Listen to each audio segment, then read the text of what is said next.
एथर साग पखाल प्रस्तुत हेब राष्ट्रपति भवन खंदाशाल सजना साग खरड़ा हेब राष्ट्रपति भवन रोसई घरे। आम नुआ राष्ट्रपति द्रौपदी मुर्मू हेउछंती खांटी ओडिया आदिवासी घरर झियो ओ बोहू। पखाल कंसा को भूलिबे किपरि? पखाल और सजना साग तांकर मन पसंद खाद्य।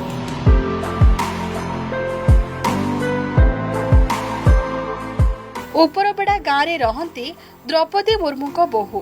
घर को आसवा आगु तांको सासू फोन करी कहती पखाल सह सजना साग निश्चित करिथिबु।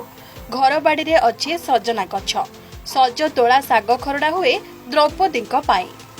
साग सह पखाल एतिकिरे पेट और मन संतुष्ट हो जाए द्रौपदींकर। आम राष्ट्रपति द्रौपदी मुर्मू संपूर्ण निरामिषाषी। पियाज रसुण भी छुअंती नाही।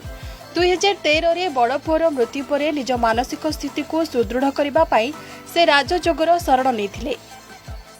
सेबेठारु से समस्त प्रकार आमिष और पियाज रसुण खाइबा छाड़ी दैछंती। तांको खाइबा खूब साधारण कहंती द्रौपदी भाउज साक्यमुनि। घरे तैयारी जलखिया खाती द्रौपदी। जलखिया रे किछि ड्राई फ्रूट्स भी खाती। खरा बेले भात किंबा रुटी सह परिबा तरकारी और साग खाइबा को भल पाती। रात्रि भोजन रे नियंती किछि फल और हळदी मिसा क्षीर। निजे खूब भल रोसई करि पारंती राष्ट्रपति द्रौपदी मुर्मू। साक्यमुनि कहंती से रोसई शिखिछंती द्रौपदी ठारू।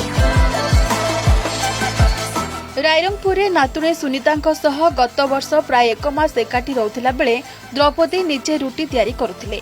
तांको सह मिसी नातुणी सुनीता रांधुथिले तरकारी। Bureau report, Argus news.